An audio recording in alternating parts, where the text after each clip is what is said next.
అహ్మదాబాద్ విమానం take off అయినప్పటి నుంచి కుప్ప కూలిపోయేంత వరకు సిచ్యువేషన్ చూసుకుంటే 00 సెకండ్స్ దగ్గర టేక్ ఆఫ్ చాలా స్మూత్గా తీసుకుంది. 0.10 సెకండ్స్ వద్ద ఫ్లైట్ పైకి లేచింది. 0.22 సెకండ్స్ దగ్గర ఫ్లాప్స్ వెనక్కి తగ్గలేదు.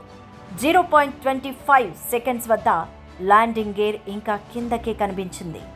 0.28 సెకండ్స్ దగ్గర అప్పుడు ర్యాట్ మోహరించింది. 0.29 సెకండ్స్ వద్ద మేడే కాల్స్ వచ్చింది పైలట్ నుంచి.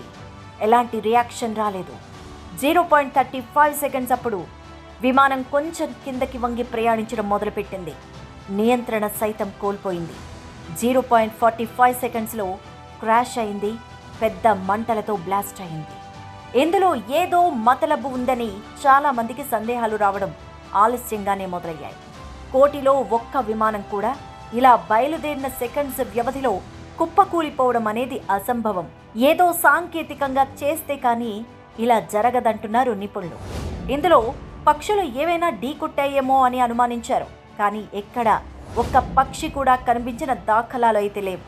అంటే పక్షి సిద్ధాంతం ఇక్కడ అమల్లో లేదు.